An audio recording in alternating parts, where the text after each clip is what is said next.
اعوذ باللہ من الشیطان الرجیم بسم اللہ الرحمن الرحیم السلام علیکم ورحمۃ اللہ وبرکاتہ۔ وہ کون سی چیز ہے، بے جان چیز ہے، جس نے بے جان ہو کر بھی بیت اللہ کا طواف کیا؟ آج کی اس مختصر ویڈیو میں ہم اسی بارے میں بات کریں گے، کچھ سوالات پھر ان کے جوابات بھی آپ کو دکھائیں گے۔ وہ گلا پھاڑ پھاڑ کر تقریر کر رہا تھا کہ اچانک اس کی زبان بند ہو گئی۔ مجمع میں شور ہوا کہ بولیے، چپ کیوں ہو گئے ہیں آپ؟ پھر بھی اس کے لبوں پر جیسے خاموشی کی مہر لگ چکی ہو۔ مجمع سے برابر شور بلند ہو رہا تھا کہ بولیے بولیے، کیوں چپ ہو گئے ہو آپ؟ اس نے کہا کہ ہم میں کوئی محمدی صلی اللہ علیہ وسلم کا صحابی آ گیا ہے، محمدی آ گیا ہے۔ یہ یہودیوں کا ایک نامی گرامی خطیب تھا جو گلا پھاڑ پھاڑ کر تقریریں کر رہا تھا، جس کی زبان اچانک بند ہو گئی۔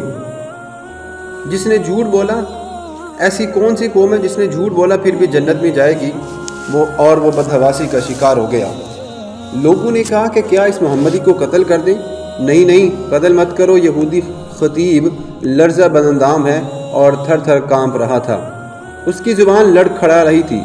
کافی دیر بعد اس نے کہا، او محمد صلی اللہ علیہ وسلم کا کلمہ پڑھنے والے، کیا تو میرا مقابلہ کر سکتا ہے؟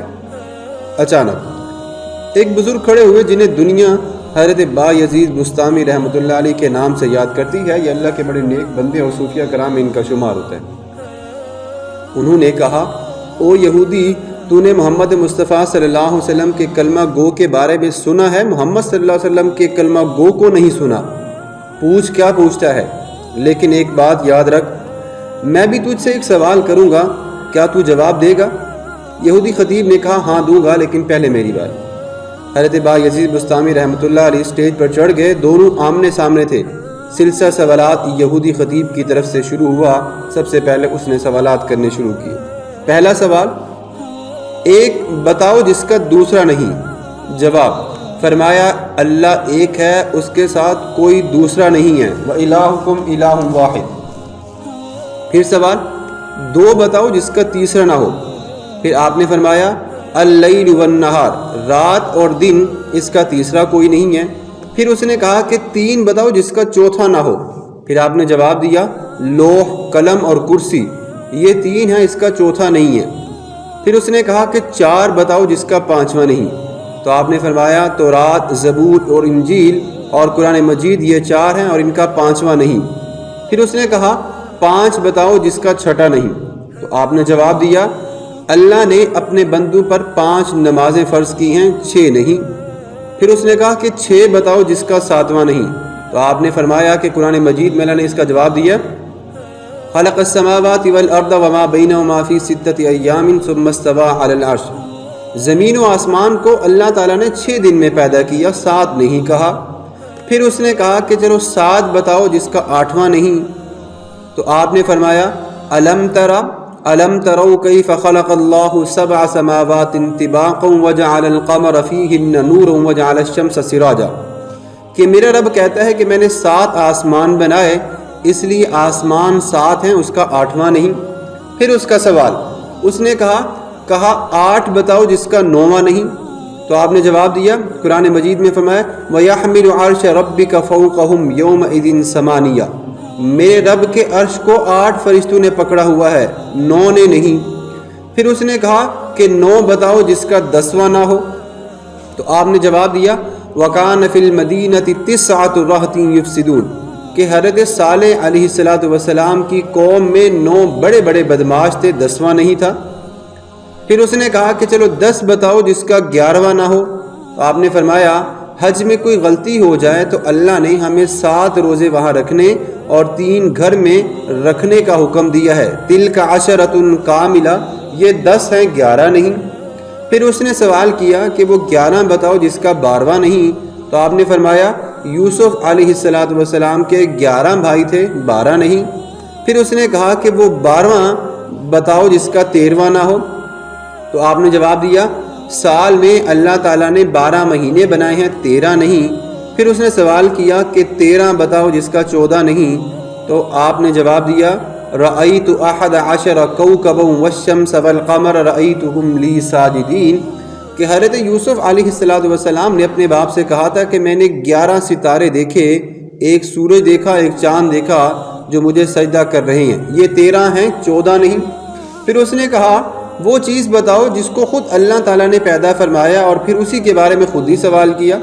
تو آپ نے فرمایا حضرت موسیٰ علیہ السلام کا عصا ڈنڈا یہ اللہ کی پیداوار ہے، لیکن خود اللہ نے حضرت موسیٰ علیہ السلام سے اس کے بارے میں سوال کیا، فرمایا وما تلک بیمینک یا موسیٰ، کہ اے موسیٰ تیرے ہاتھ میں کیا ہے؟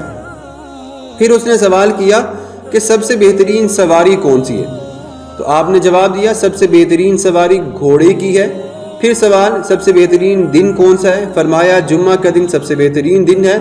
سب سے بہترین رات کون سی ہے؟ فرمایا لیلۃ القدر کی رات سب سے بہترین ہے۔ پھر سوال سب سے بہتر مہینہ کون سا ہے؟ تو آپ نے فرمایا کہ رمضان کا مہینہ سب سے بہترین ہے۔ پھر فرمایا وہ کون سی چیز ہے جس کو اللہ نے پیدا کر کے اس کی عظمت کا اقرار فرمایا؟ تو جواب دیا کہ اللہ نے عورت کو پیدا کیا، عورت کو مکار بنایا، جیسا کہ قرآن مجید میں وَقَيْدَهُنَّ کے الفاظ ملتے ہیں، اس کے مکر کا اقرار کیا، إِنَّ كَيْدَهُنَّ عظیم، سورہ یوسف میں، کہ عورت کا مکر بڑا زبردست ہے۔ حضور اکرم صلی اللہ علیہ وسلم نے فرمایا کہ میں نے نہیں دیکھا کہ بڑے سے بڑے عقل مند کے قدم اکھاڑنے والی ہو، ہوا ہو، اور کوئی چیز نہیں ہے سوائے عورت کے مکر کے بڑوں کی عقلوں پر پردہ ڈال دیتی ہے۔ پھر اس کا سوال وہ کون سی چیز ہے جو بے جان ہے مگر سانس لیتی ہے؟ آپ نے فرمایا والصبح اذا تنفس، میرا رب کہتا ہے کہ مجھے صبح کی قسم جب وہ سانس لیتی ہے۔ اب صبح بے جان ہے لیکن سانس لیتی ہے۔ وہ کون سی چیز؟ 14 چیزیں ہیں جنہیں اللہ نے اطاعت کا حکم دیا اور ان سے بات بھی کی۔ فرمایا 7 آسمان اور 7 زمین۔ اللہ نے فرمایا ثم استوى الى السماء وهي دخان فقال لها وللارض ائتيا طوعا او كرها قالتا اتينا طائعين۔ اللہ نے 7 زمین 7 آسمان بنائے اور ان 14 کو خطاب کر کے فرمایا کہ میرے سامنے جھک جاؤ۔ تو ان 14 کے 14 نے کہا کہ یا اللہ ہم آپ کے سامنے جھک رہے ہیں۔ پھر سوال وہ کون سی چیز ہے جسے اللہ نے خود پیدا فرمایا پھر اللہ نے اسے خرید لیا؟ قرآن مجید میں اس کا جواب ملتا ہے اللہ نے مسلمانوں کو پیدا کیا اور ان کو خود خرید لیا جنت کے بدلے میں۔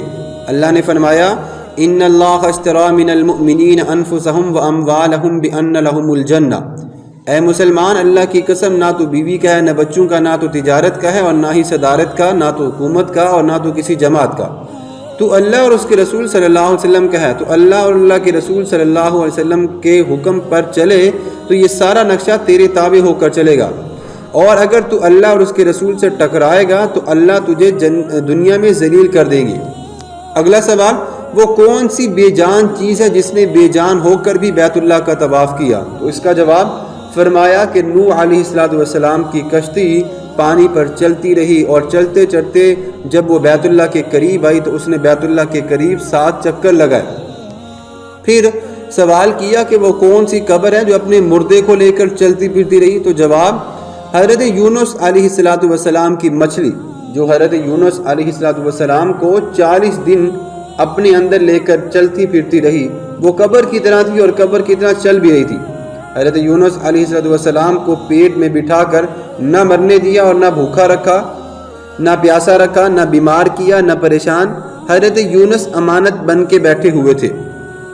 پھر اگلا سوال اس نے کیا یوسف علیہ السلام کے بھائی وَجَاءُوا عَلَىٰ قَمِيصِهِ بِدَمٍ كَذِبٍ قَالَ بَلْ سَوَّلَتْ لَكُمْ أَنفُسُكُمْ أَمْرًا۔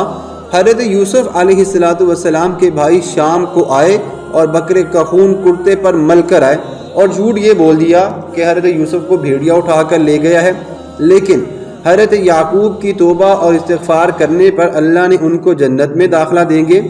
اگلا سوال وہ کون سی قوم ہے جو سچ بولے گی پھر بھی جہنم میں جائے گی؟ فرمایا یہودی اور عیسائی ایک بول میں سچے ہیں۔ یہودی کہتے ہیں کہ عیسائی باطل پر ہیں، اور عیسائی کہتے ہیں کہ یہودی باطل پر ہیں۔ اس بول میں دونوں سچے ہیں۔ وقالت اليهود ليست النصارى على شيء وقالت النصارى ليست اليهود على شيء وهم يتلون الكتاب۔ دونوں سچے ہیں اس بول میں، لیکن دونوں جہنم میں جائیں گے۔ یہاں تک پہنچ کر یہودی عالم خاموش ہو گیا۔ اب باری حضرت با یزید بستامی رحمۃ اللہ علیہ کی تھی۔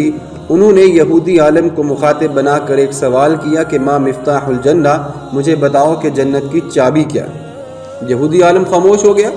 تو نیچے مجمع سے لوگوں نے کہا بولو، بولتے کیوں نہیں؟ بولو، تم نے سوالوں کی بوچھاڑ کی اور ہر ایک سوال کا جواب تمہیں ملا، اور آپ کا تم ایک بھی سوال کا جواب نہیں دے رہے۔ کہنے لگا مجھے جواب آتا ہے مگر تم مانو گے نہیں۔ لوگوں نے کہا اگر تو کہے گا تو ہم مان بھی لیں گے۔ اس نے کہا جنت کی چابی تو محمد رسول اللہ صلی اللہ علیہ وسلم ہے۔ چنانچہ سارا مجمع یہودی خطیب کی یہ بات سن کر حیران ہوا کہ اگر معاملہ یہ ہے تو پھر تم نے آج تک ہم سے یہ بات کیوں چھپائی؟ یہودی خطیب تو وہاں سے سرک گیا، لیکن وہاں پر موجود سینکڑوں حقیقت پسند اور مصنف مزاج لوگوں نے سرکار دو عالم صلی اللہ علیہ وآلہ وسلم کا کلمہ پڑھا اور اسلام میں داخل ہو گئے۔ یہودیوں، آج بھی با یزید بستامی کی روحانی اولاد تمہارے سوالات کے جواب دے رہی ہے، لیکن ما مفتاح الجنہ کے سوال کا جواب تم نے ابھی تک چھپا رکھا ہے۔ تو محترم سامعین، آج کی ویڈیو کا ہم یہیں بھی اختتام کرتے ہیں۔ امید کرتے ہیں کہ آپ کو یہ سوال جواب کی نشست ضرور پسند ہے کہ ویڈیو کو لاسٹ تک دیکھیے گا اور اپنا بہت سارا خیال رکھیے گا۔ اللہ سب کا حامی و ناصر ہو۔